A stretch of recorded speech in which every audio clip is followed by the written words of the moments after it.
I genuinely there's generally nothing more important than life insurance and helping families in what we do specifically.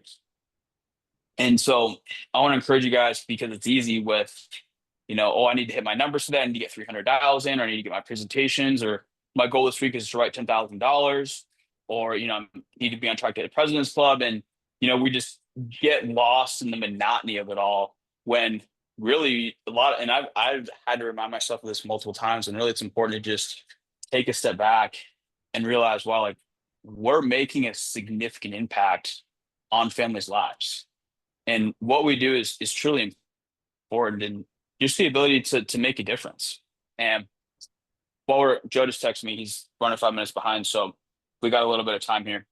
But I shared this with the office guys this morning, and I've shared this a couple other times. Some of you may have heard this, but I've had 7 death claims in since I've been doing this. And some of you guys, if you've been doing this for any period of time, you've had to deal with a death claim. And every death claim I've had it's a big deal and it's important. And just really making a conscious effort of, what we're doing. Like, these families need our help. These families need our protection. And Joe just showed up, but I got to tell this story quick before we introduce Joe, where the most memorable death claim story I've had was this was a year ago, exactly, almost on the date. The reason I brought this up and trained about it this morning in our office was because it popped up on the memories on my phone, where it was me and the client. And it's actually, believe it or not, there's a picture in the Munster office of me and this family. And they didn't even know the client passed away. It just was by coincidence, because we used to post all our sales in the Slack, and it was just a random picture that they pulled in the Slack. But we this was when we had already switched to virtual, but we had a brand new agent. He wanted to see what a day in the field would look like. So it's like, all right, we grabbed an old stack of leads, like 5-year-old leads, Lake County, Indiana. We're grinding through them. We set up 6 appointments. I called one lady. She's like, yeah, nobody's ever called us. When can you come over? Like, well, they got me dispatched out there tomorrow. He's like, perfect. So we show up to the home, $500,000 house on the golf course, beautiful home, and very hospitable family. They gave us cookies, coffee, super sweet. And long story short, we put a policy in place. We covered the entire home, and they thanked us for coverage. They were very appreciative. And the wife called me 6 months later, and she was crying. And I save all my clients to my phone, so I knew it was her right away when I called. And she said, my husband passed away yesterday at work due to an accident. Is that policy in force? And we got that paid out, and we got her home paid off. And she called me, she called me a few months after that, after we helped her. And she was just so thankful and appreciative. And she said, thank you for calling me that day, and thank you for coming over, because if you wouldn't have come over, I don't know what we would have done. And she was a stay-at-home mom with 4 kids. And so just keeping that in the hindsight and what we're doing.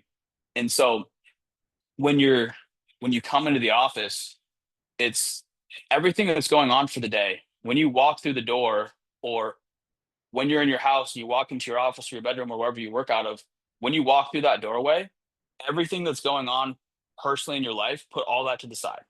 And if you walk into the office and you've got a shitty mood, or you walk into your home office or wherever you're working, walk back out, put all that negativity to the side, get your mindset right, walk around the building or go for a jog or do some push-ups, whatever you got to do, get your mindset right, and then walk back in. And when you sit down at your desk and dial the phones, only focus on helping families and only do your job.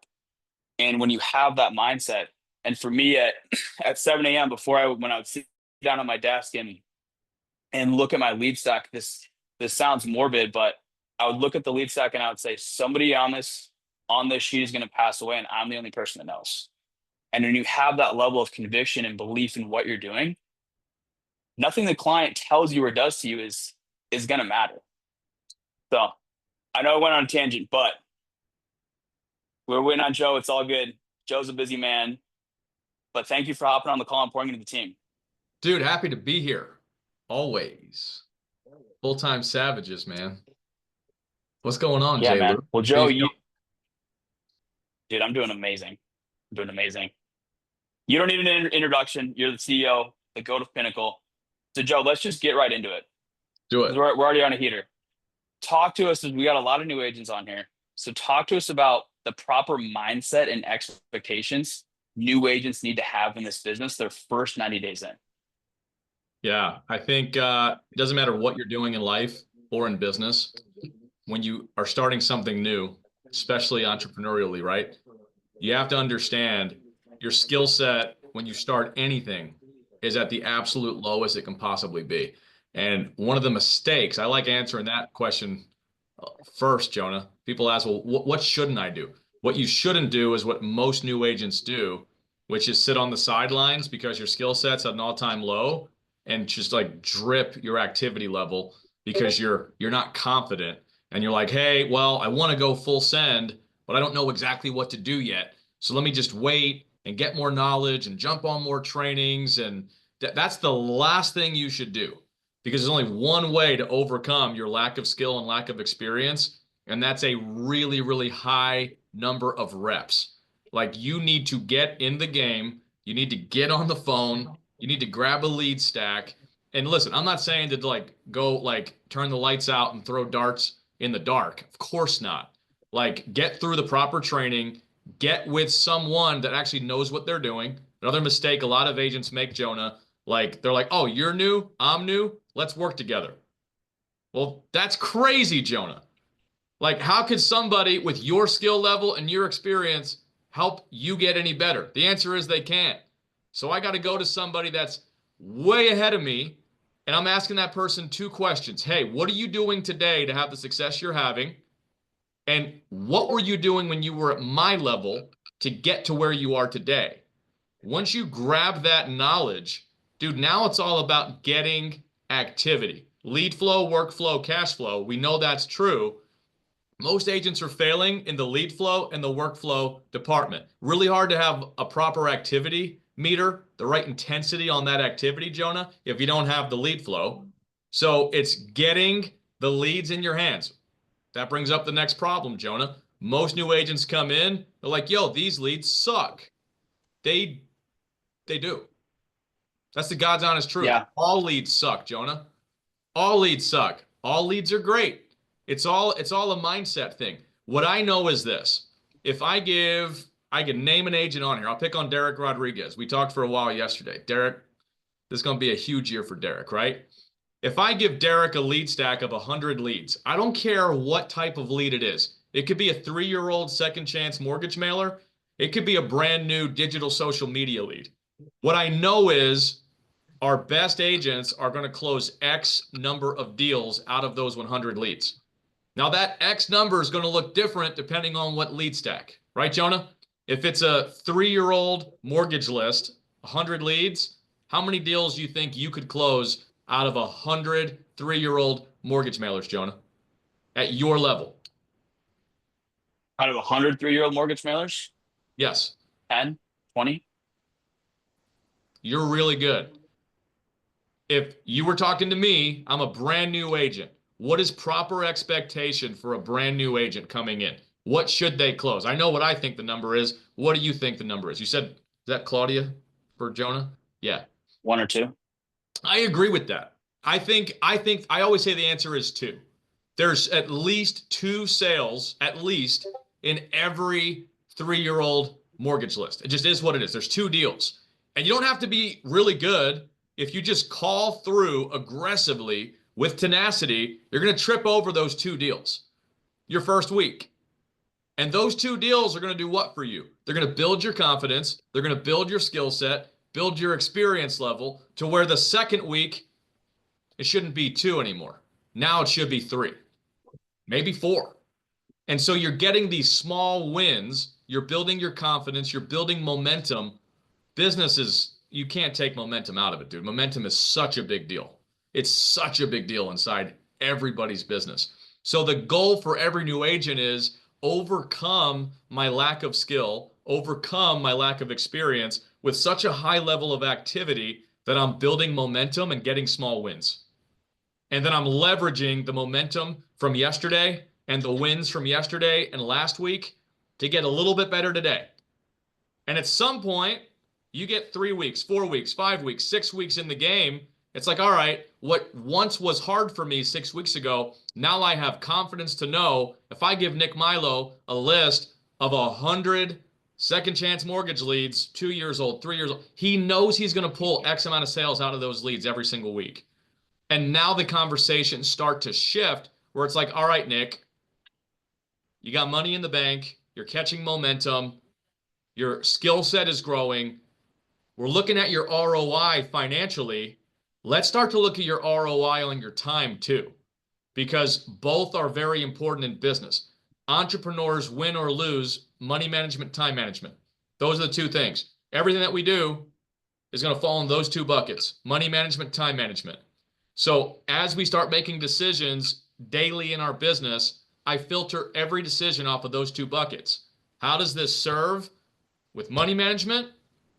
And sometimes it's not what you think, Jonah. Sometimes it's like, all right, this is an investment that's not going to look great on my P&L this month, but 3 months from now, 6 months from now, 12 months from now, I'm going to get the ROI on this, right? Like, dude, your office, when you got a big office before you had a ton of agents in Chicago, was that an easy decision for you, Jonah? No. No, it was a little bit scary Okay. because you're putting out a large investment short term, and now you got to come behind it and drive volume from that office to make it a worthwhile investment. Here you are a year later. Was that a good investment, Jonah? Oh, for sure. We've always had the mindset. I mean, especially in the first year, but overall, it's like whatever we made, we just simply reinvested back in the business because we knew it was going to allow us to get to the next level. So I'd much rather have smaller profit margins the first few years in the business to build it to the point where we're generating much more revenue in the long term. I don't know what Nathan is doing, but that looked real weird. uh, Oh, dude, it's again. I agree with you, Jonah. I agree with you. And so what we're talking about is the mindset of an entrepreneur. And the challenge that we face, who would be honest with me? Raise your hand and say, Joe, when I got into life insurance sales, I didn't know that I was going to be a full-fledged business owner slash entrepreneur. Who thought, hey, I'm just a salesperson. I think that's most people. They come in, they're like, yo, this is another sales job. And the challenge for every new agent is, well, yeah, you can make a lot of money just selling insurance, but for the first time, for a lot of people, Jonah, they're not just making sales, getting paid commission. They actually have real expense and investment into their business. And so it's convincing a new agent to start thinking about profit and loss instead of just commission. Does that make sense? And so we have to download a lot of information into a new agent's mind quickly. And by the way, guys, this shouldn't be scary to you at all. The beauty of this business is it's very, very simple: lead flow, workflow, cash flow. But you have to learn how to manage your time, manage your money, manage expectations, and then improve on those things week after week after week after week.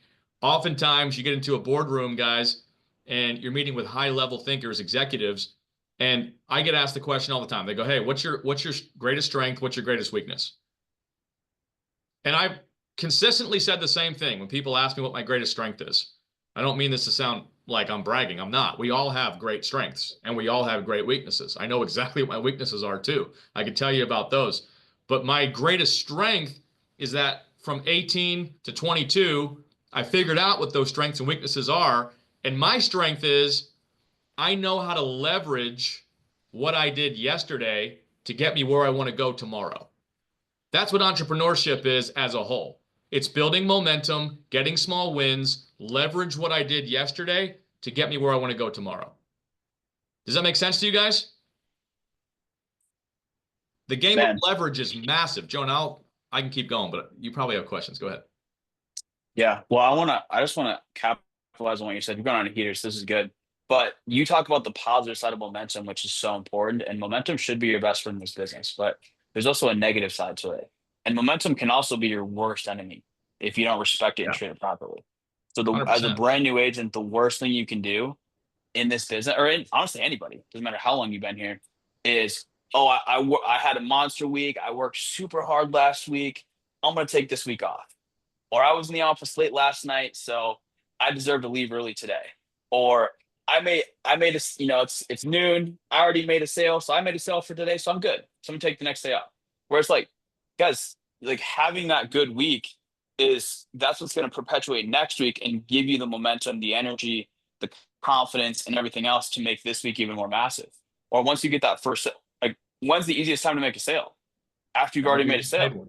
So after Yeah. I already made a sale, I'm going to get another sale, and it's going to make it be that easier to get the next sale and the next sale, and et cetera, et cetera. And before you know it, it's already 10 p.m. You look up and, oh, I'm at 10K for today, and the day flew by like that. And you're just having fun, simply helping families. And so use momentum as a positive and as a motivator, and to help perpetuate your business, not to hinder you and drag you down. Couldn't agree more. And one of the hardest lessons to learn as a young entrepreneur, guys, if you guys are like not paying attention to most of this call, key in on this. This is probably the most impactful thing that I can tell you today.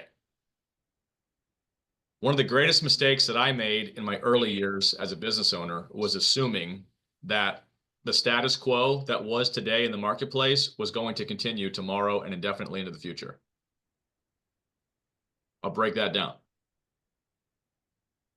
We all have an amazing opportunity today in this industry, in this space, with the carrier offerings that we have, the commission offerings that we have, the teams that we have, the culture that we have, the resources that we have, all of that, right? Jonah, I never, ever am confused at this point to know, dude, we got, in my opinion, a great administration in office right now. These next 4 years, we have a really great opportunity to make a lot happen economically and build enterprise value in our business. I don't know what's going to happen 4 years after that. I have no idea. I have no clue. There's a lot of people right now in different markets. There's a lot of people in different industries. They're freaking out because guess what? Regulations change, economy changes, interest rates change. Dude, in 2013, 2014, when I was in solar, just starting, dude, I could get somebody a 30-year solar loan at like a 0.9% interest rate for 30 years. Never in my wildest dreams did I think 5 years later, they would be paying like 5 times the interest rates. 5 years later, guess what I was thinking, dude, in 2018? I'm like, dude, I had no idea how good I had it in 2013. So my point is, in terms of momentum, having gratitude to understand what the opportunity is today, how good we have it, and then, dude, go full send, like high intensity. I know what I have today, and I'm saying this relates to the new agent when they make that first sale. This relates to the 3-month agent that just had their first $5,000, $10,000 a week, and now it's Thursday, and they're like, you know what? I might take tomorrow off. It's a beautiful day. I'm going to go take tomorrow off and do blah, blah, blah. No, dude. When the getting's good, you can what you can get, dude. Like you got to go off and do as much as you can because we don't know what it's going to look like tomorrow. I'm not trying to scare anybody. I'm saying if you live by this principle, dude, you're always keeping your foot on the gas and you're going to leave with no regret. When I look at 18, 19, 20 for me, guys, I'll be honest with you. I really struggled with this. I worked for a company at that time where I had a specific bonus that I had to hit every week. At that point, I had to make X amount of sales. Once you hit, there was like 3 tiers. Hit the top tier, you're making max commission on every sale and max bonus on the entire thing. And guess what my dumb butt did? I would hit that top tier every week by Thursday, and I never worked on Friday. Think about how stupid that was. I did the math one year. I'm like, dude, if I would have actually worked Fridays, I would have made an extra $100,000 last year. An extra 6 figures if I worked on Fridays. Everybody else was working Fridays. I hit my number and stopped. Well, you do that for 3 years, and you're like, well, that was an extra $300,000 in commission that I would have made free and clear. And if I had invested that even modestly, that's an interesting thought, Jonah. And then we got people that are in and out of the business, losing momentum all the time, and they get a year in, they're like, man, I did $230,000 in issue paid business last year, and I netted X. And it's like, man, I only netted 140 grand. Dude, yeah, you could have made 300 grand net on your personal pen. You could have. What would that extra money have done for you and your family? You know how I look at it, Jonah, at this point in my life? I go, hey, I'll be 34 in a few months, which is crazy. I feel like I'm getting old. I don't like it. I don't like it at all. I still feel like I'm 20, but then I actually look at my date of birth and I'm like, oh my God. But Jonah, I'm willing to work 80 hours a week now because at some point in my life, I don't know when, 91 babies is right. At some point in my life, Jonah, I don't want to have to work at this intensity. I don't want to have to work at this intensity. So in my mind, I go, where would I, adjusting for inflation, adjusting for the quality of lifestyle that I want to live, how much money am I going to need in retirement? My number is actually pretty high. I won't say it, but like I know what my number is, Jonah. Like for me to keep my quality of life exactly where it is and never stress about money, I need a lot of money if I'm ever going to retire. So I look at it now and go, hey, if I can make an extra million a year, 2 million a year, 3 million a year, 5 million a year now, guess what that does for me? I'm able to buy back years of my life on the back end where I want to be spending time with my teenage kids and eventually my grandkids. So when you actually start thinking about money in relation to time, it changes everything, Jonah. It changes everything. And that's what I want the average new entrepreneur to understand. Time is money, and time is the one thing no one can buy more of. So when you start thinking about, hey, I'm young, I'm healthy, I'm talented, I have the right opportunity, the right vehicle, the right mentorship, all the things are in line. How could I maximize my earnings in these best years of my life to buy myself time back later with my family and doing the things that we want to do? Who would be honest and say, hey, Joe, life insurance, health insurance, financial services is not the thing that I'm most passionate about in this world? Who would be honest and admit that? Can I tell you guys, it's not the thing that I'm most passionate about. Not even close. It wouldn't be on my top 10 list. However, I believe this is the greatest business in America by far right now. Nothing comes close. Nothing comes close. So I'm in this industry because, dude, what we could do in this industry, I can't do doing anything else. However, Jonah, at some point in my life, there's some specific passion projects that I really want to invest my time into. It just so happens that all the things that I'd be passionate about don't pay anything, right? Like it's It's typically how it goes. a lot of ministry type things, a lot of family type things, different foundations, like philanthropic things. So I look at it and go, for whatever reason, God has blessed me with the ability and opportunity to do what we're doing today. And then if I'm a good steward over my time, my talent, my testimony, my tithe, the four T's, if I'm a good steward of those things and I invest all of that wisely, dude, I get the rest of my life later to pour all of my time into the things that I'm passionate about. So if I'm a new agent, Man, Jonah, back to your original question, I'm thinking, how do I go full send, get legitimately better every single day? I'm only going to do it with high intensity and high reps. I have agents, dude, all the time. They're like, dude, I just want to make 10 grand a month and I'm done. I'm like, dude, why would you do that? Why would you do that? Dude, we got cats making 50, 60, 70 grand a month on their own pen. They're not special. They're just more intentional. They're more disciplined. So get intentional and get disciplined and then buy time back on the back end and then do whatever the heck you want to do. Like, Jonah, you and I have had deep conversations. I know what you want to do. I know what your passion projects are. You're going to be able to do all those things. And you're younger than me, a lot younger than me. So by the time you're 35, dude, you're worth 9 figures. What are you not going to be able to do? You can do whatever you want. Joe, we're both 90s babies, though.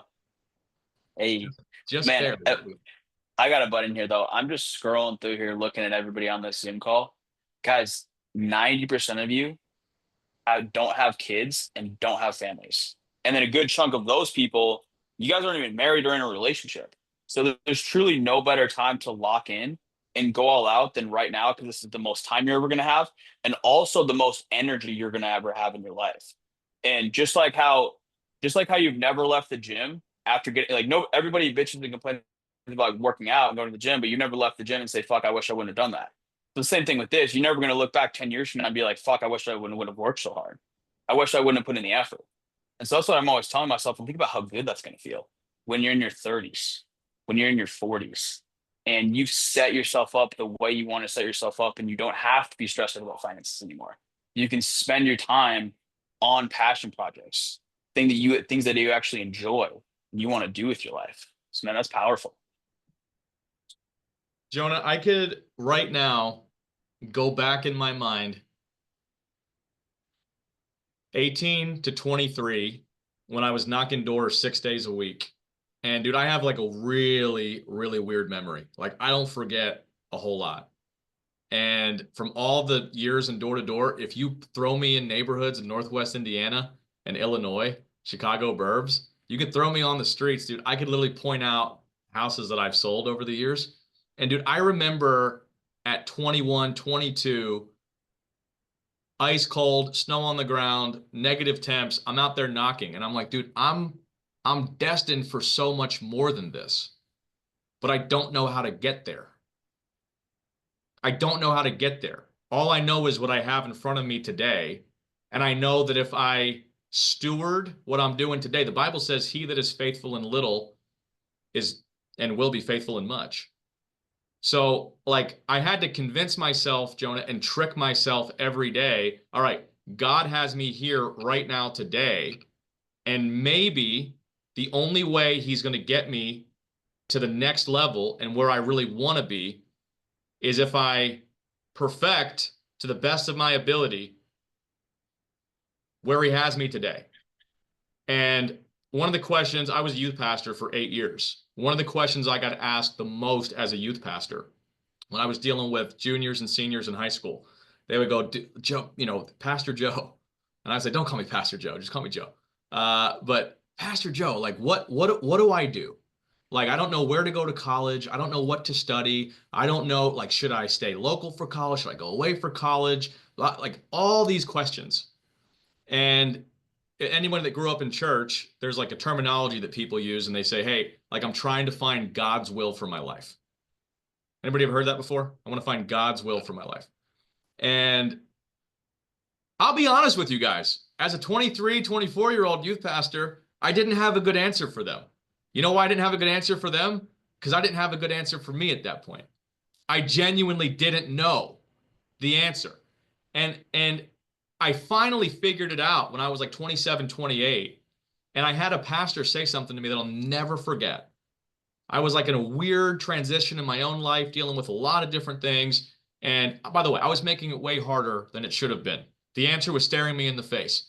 Who's ever been in a situation where the answer is staring you in the face, but you're overcomplicating it yourself? Like you're putting all of your, like you're creating all of your own stress in your own life unnecessarily. That's exactly what I was doing.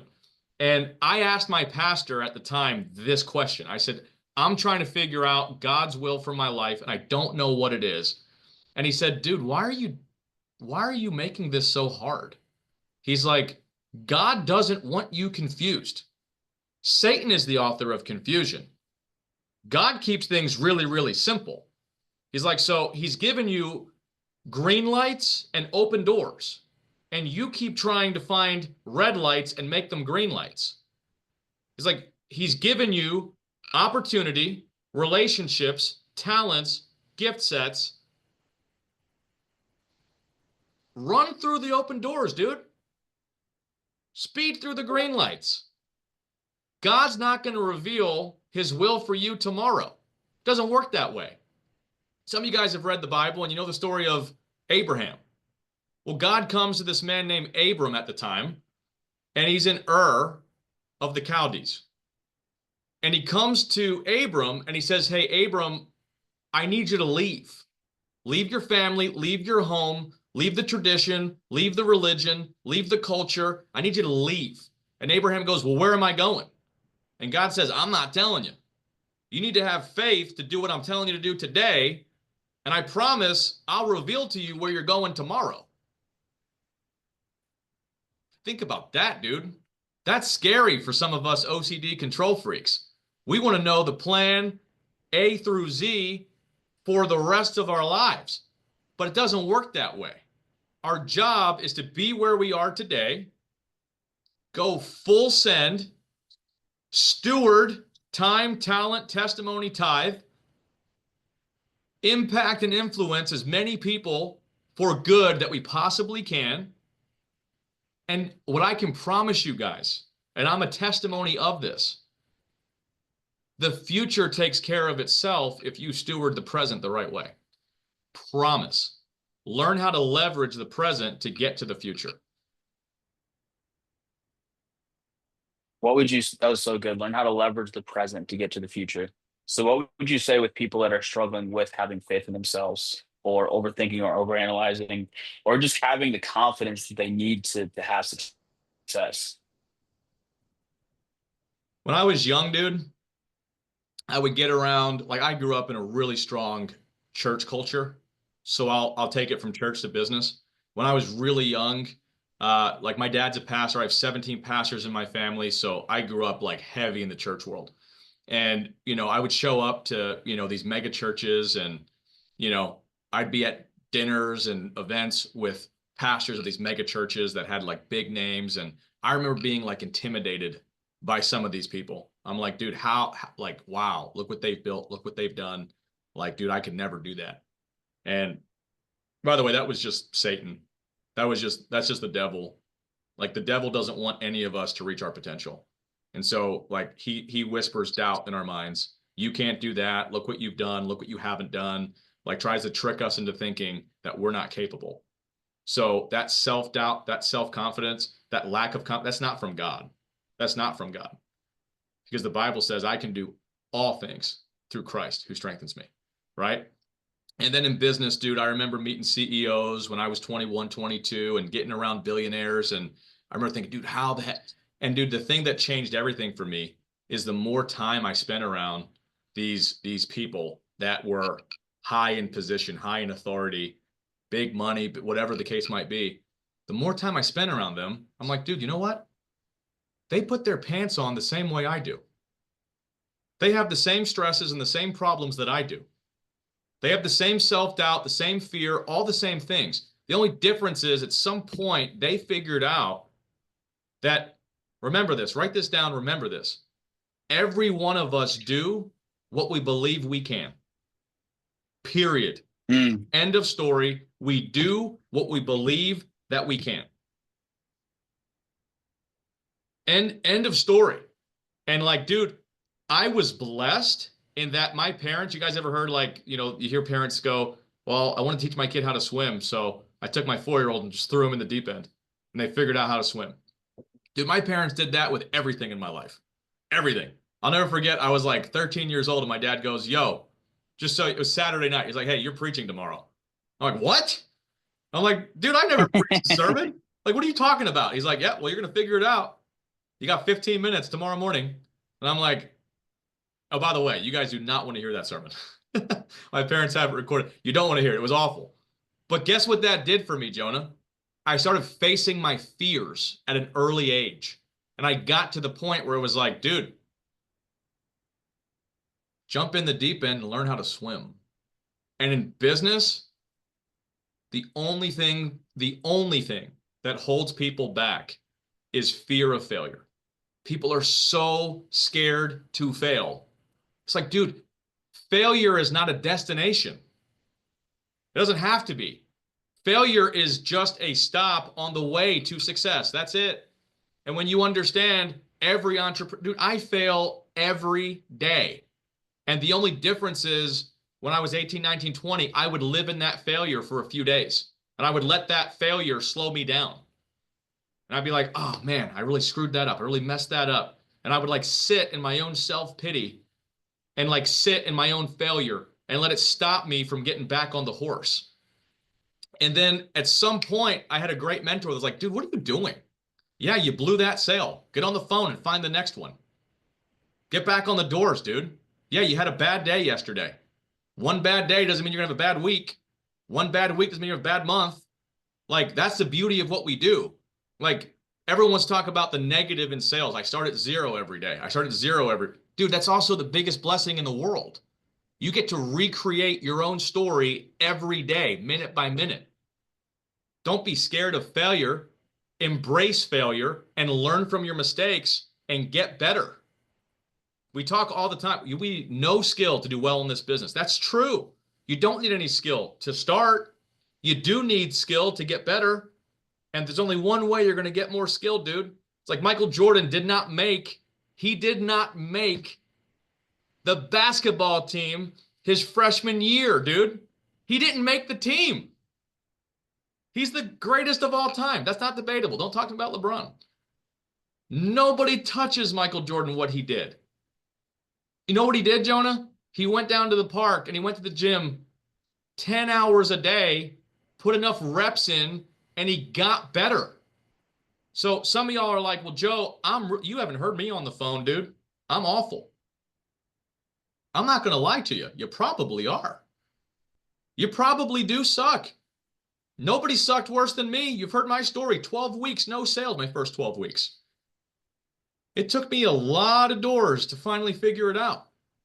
The only thing I did that maybe some of you guys have not done, dude, I was running through lawns every day. I'm like, dude, I got to figure this thing out. And there's only one way I'm going to figure it out.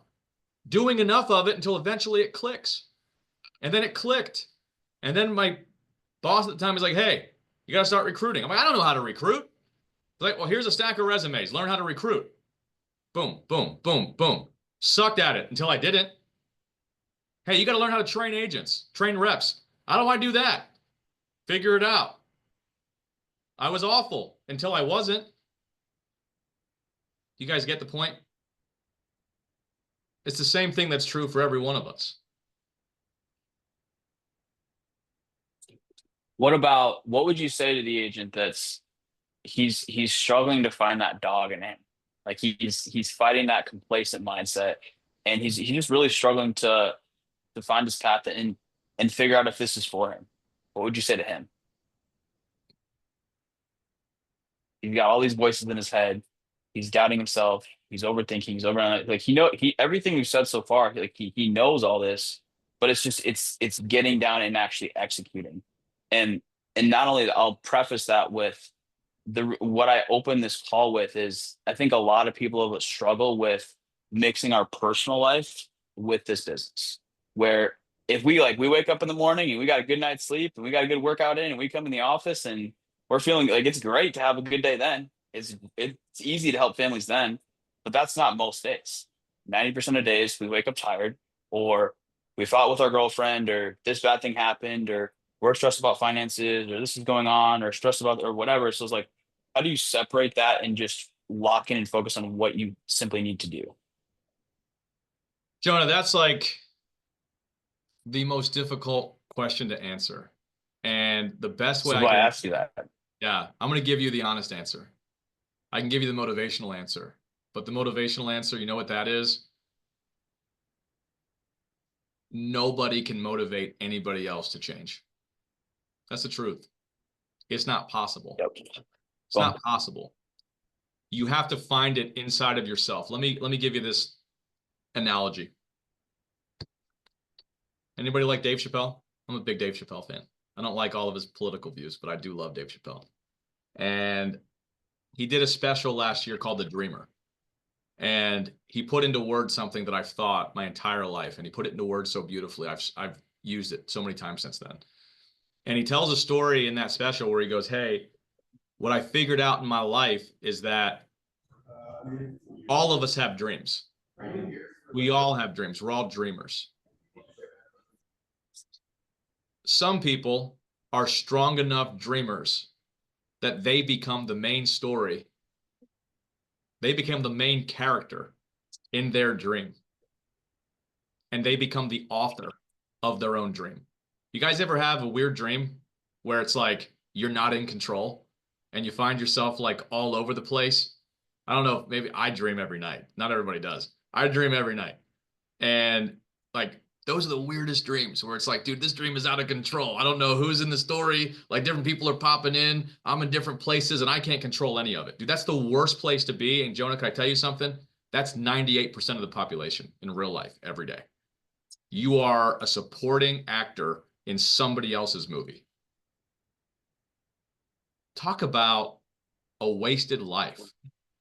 Why would you not want to be the director and the main star in your story? in your book, in your movie. Until you figure out that nobody can control your story but you, it's really hard to be happy and fulfilled in life, dude. That's what I've come to the realization of. And nobody can save you. No one can save me except for my work ethic, the people I surround myself with intentionally. Dude, I had a lot of negative voices in my life when I was young. I had a lot. And some people, and by the way, I disagree with this wholeheartedly. Some people go, you got to cut out every negative voice in your life. It's like, well, dude, what if that's like my parents or like my spouse or my kids? Like, I'm not going to cut out my family out of my life. But what you can do, Jonah, is say, hey, mom, dad, I love you to death. I don't want to hear negative things about this part of my life. We can talk about faith. We can talk about family. We can talk about sports. We can talk about weather. We can talk about politics. Whatever we can agree on, let's talk about all that. But if I see something so clearly for my life, I don't need your negative energy coming in the way of me and my story. And to answer your question really succinctly, Jonah, until people find it within themselves to find that dog, there's nothing that you can say. There's nothing that I can say, nothing that anybody can say to help them find that dog. That's a personal decision that everybody has to make for themselves. And their lives won't turn around the way they want them to until they make that decision. That was well said. Let me ask you this because you talk about different times in your life where you weren't putting as much work as you should have, or you weren't as hungry, or maybe you hadn't developed that dog yet. What was that flip that switched for you? What flipped a switch for me, I would say from 18 to 23,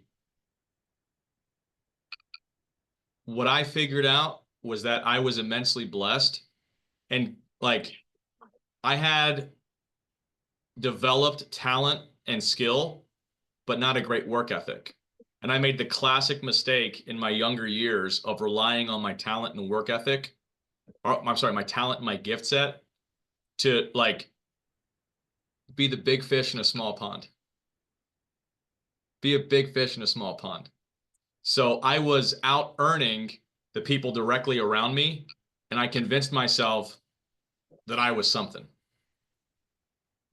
You guys ever been there? You're like, yo, I've done really well compared to my family. I've done really well compared to my friend group. Some of y'all look in just the Prosper office and you're like, yo, I'm the #1 agent this week at Prosper. Dude, I used to live that way. And what it was justification for being lazy. I was justifying my own laziness.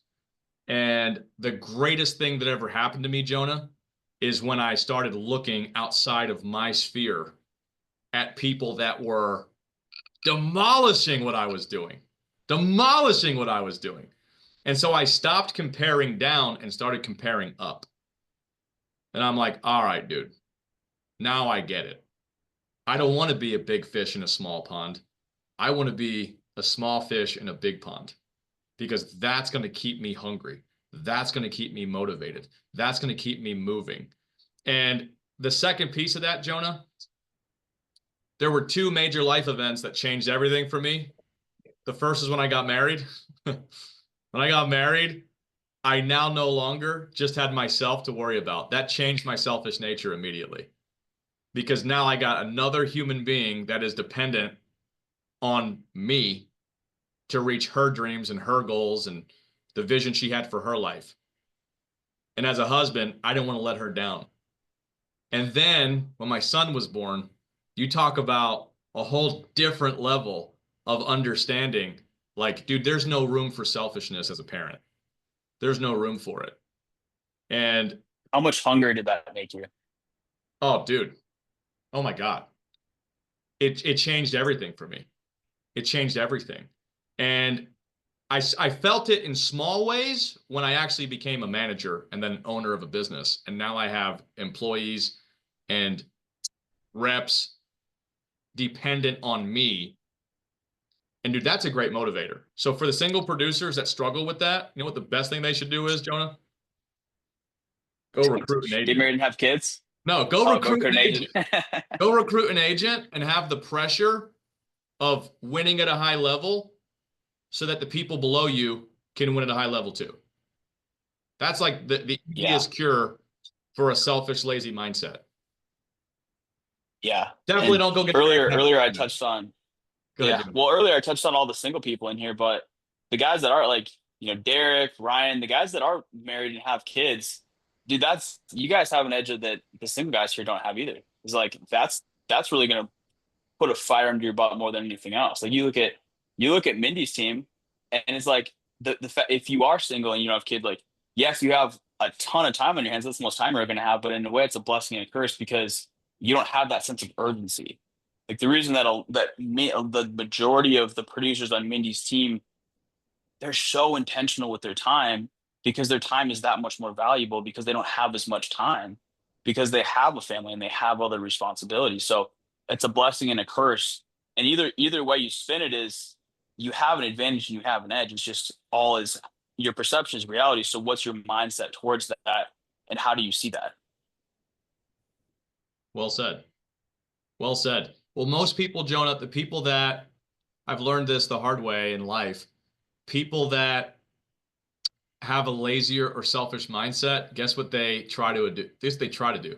They try to avoid responsibility because responsibility forces you to not be lazy and selfish.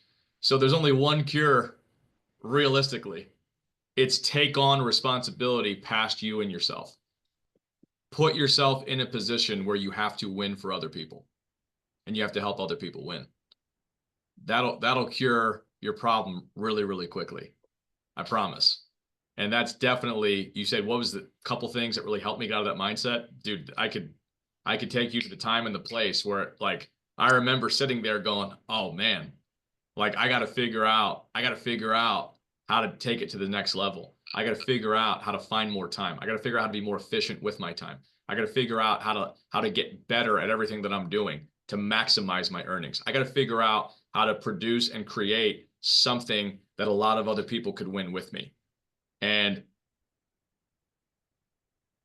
that's probably the biggest step that anybody on this call needs to take if they find themselves in those situations. Find a way to take on more responsibility and more pressure. People say, pressure cracks pipes. That's true. Pressure also makes diamonds. So make some diamonds. And then that. And man, just being around you, Joe, the past few years we've been in business and seeing the way you've worked, one of the major things I've learned is just how not only how intentionally you work, but also how efficient you are with your time. And I think a lot of us, especially for the single producers on this call, or if you don't have a lot of responsibilities and it's just pretty much this, it's easy for us to psych ourselves out and trick ourselves into thinking that we were actually working. But were you intentionally working? Because there's a difference between dialing or dialing. Or were you spending time, or were you casually dialing and then taking a break, spending time in the office, taking longer than you should have on pending requirements, doing this. Oh, I'm gonna go watch a training video. I'm gonna scroll through Instagram, social media, scroll brain. And so the analogy I always like when I was a brand new agent, The Pursuit of Happiness, that movie changed my perception of work ethic. And I would always imagine myself as him, of like in his mind, he would calculate exactly how much time it took to fill up his water, bathroom, like everything was down to a science and a T. And if you can apply that to your business, you can work. Because I promise you, a lot of the people that are putting in 12-hour days, you could get more done working 8 or 9 hours than the 12 hours you're claiming that you're actually working. So, Joe, speak to that of just how can people be more intentional and operate more efficiently within their businesses?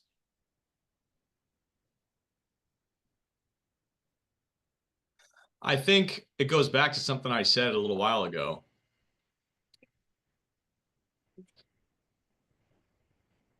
I had a few other things that happened in my life, Jonah, that really helped me understand the importance of time. When I was 12 to 14, I lost three grandparents in 2 years that I was very close to. So that really changed my perception of the value of time. Because never in my wildest dreams did I think at 12 years old I was going to lose three of the closest people to me in the world. And it was like, okay, at like now we're all adults. Put yourself in a 12-year-old mindset, having that realization. And we've all had situations like that, right? We've all come to these realizations. But dude, I embodied that. And God started working on me at that age, going, all right, I have to redeem the time in my life. I only have so much. The Bible says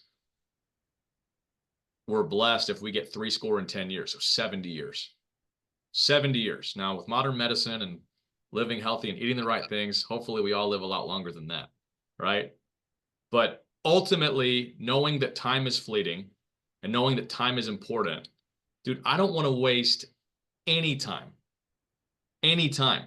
So I want to be uber intentional with every second of my day. If you look at my calendar, Jonah, like, dude, I don't want any wasted time. I have usually 8 a.m. to 8 p.m. fully blocked out, scheduled with specific calls 6 days a week.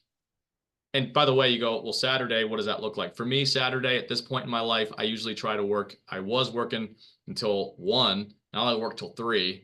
So I've got too much on my plate at the moment. But I have my family time scheduled in from 3 on Saturdays. So I schedule my family time, and I got to be intentional with that too, right? What shall it profit a man if he gain the whole world but lose his own soul? I don't want to lose my family in the process of creating everything else that we're creating here. So I have to schedule all of that in, but I have zero blank space in my calendar ever. I know exactly where I'm going to be, exactly what I'm doing, who I'm talking to, what I'm talking about every minute of every day. Because, dude, time is finite. I'll be 34. If I get the measure of a man, 70, dude, I'm almost at halftime, which is crazy to think about. And I'm a little bit older than a lot of you on the call. I can tell you, dude, I felt like 22 to 34, dude, it flew. It flew by. And it's going to fly by for you too. And when you've got the realization of what time actually looks like, and you understand how much faster it goes, like for those of you that are like 20, think about it. 2 years is 10% of your life. So 2 years feels like a lot. You hit 40, 2 years is 5% of your life. That's the perception of time. It starts to move way faster as you get older. That's why it feels that way. And so, dude, none of us are promised tomorrow. We've only got so much time. We have to maximize every second of every day and put yourself ahead. It goes back to, this is a unique business, Jonah. I don't like the notion, hey, build this thing for 3 or 4 years and sell it for $50 million. Yeah, that happens. It could happen for you. Is that like, no, I think this is a 5 to 10 year run. I think if anybody goes hard in the paint for 5 to 10 years, they could sell their business for a lot of money and never have to work again. 5 to 10 years running hard, Jonah. You could also take the slow route and do it in 15 to 20 years. But now you just traded another 5, 10 years of your life where you could have been spending more time with your family and doing philanthropic endeavors and working on your passion projects. So I look at it and go, hey, for me, I get asked the question all the time, Joe. People are like, hey, when do you want to retire? I'm like, dude, I'm 34. What am I going to do retired? If I retire at 40, I'm going to go out of my mind. I've been working 80 hours a week for 15 years. I don't know what to do. I wouldn't know what to do with myself. I'm going to golf every day? Of course not. So I don't look at my For life. real. What'd you say, Jonah? I said no, for real. Yeah, for real. So like for me, now I look at it and go, what I'd love to do, and my dream has had to get so much bigger. My vision had to get so much bigger because, Jonah, you want to sell your business for 9 figures. We've got a lot of other people that want to sell their business for 9 figures. I want to help you do that. Like, I want to help you do that. I know exactly how to do it at this point. We have the right relationships. We have the right platform, the right offerings, the right we have everything that it takes. The people that want it, they could have it. So now I got to work that much harder to grow that much bigger so that everybody can reach their goals inside of this company. I take that responsibility seriously. When I'm 40, 45, 50, do I want to work 80 hours a week? No. What I'd love to do, Jonah, is work an honest 50-hour week. That's the way I look at retirement. Dude, I would be basically retired working 40 hours a week. And that would be fantastic at some point. But I look at it and go, what does that look like for you? That's what we got to reverse the conversation, Jonah. You're super clear. You know what you want. Claudia knows what she wants. I know what I want. What do you want listening in on this call? What do you want your life to look like? We have to be intentional and engineer and design the life that we want. If not, we're nothing more than supporting actors in someone else's story. I don't want anybody on this call to be that. You don't have to be. It's your decision to not be. What I know is if we don't know what direction we're going, we're never going to get to the destination.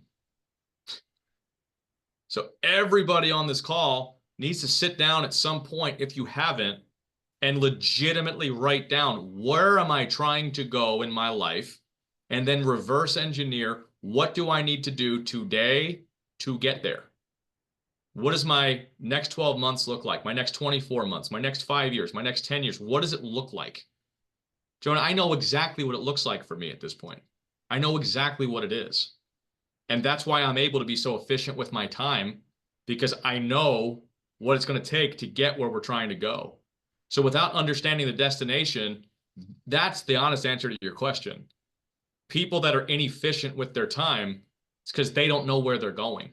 They're not intentional with their time because they're not intentional with their destination. Does that make sense? Man, if we were on Bradley, that'd be a bomb. Drop an emoji in the chat if Joe's dropping bombs right now. But have you seen Bradley? You know what I'm talking about, the podcast? Yeah, yeah.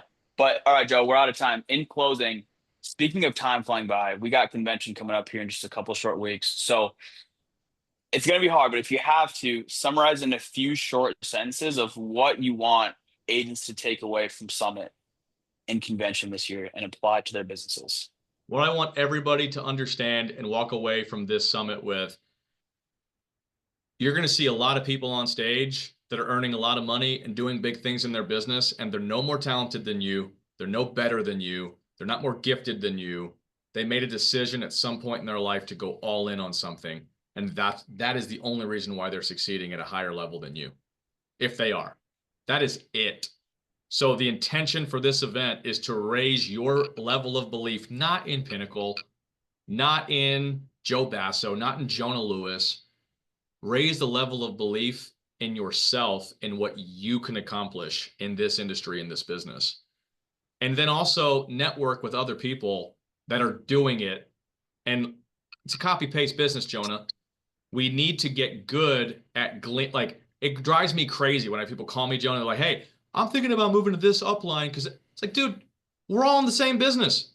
I saw Christian Spencer on your call today. He's here. I don't know if he's still on. I saw him on here. Christian Spencer's not on your team. Guess what? He's here on this call, learning and gleaning. We should all be leveraging our uplines, our downlines, our sidelines. Dude, I have learned so much from you, Jonah. You're a way better marketing mind than I am. Way better. So I sit and take notes and I watch what you do, and we've implemented a lot of that for Pinnacle as a whole.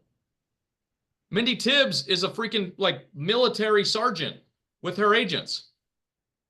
I've learned a lot from how Mindy talks to her agents to get them to move.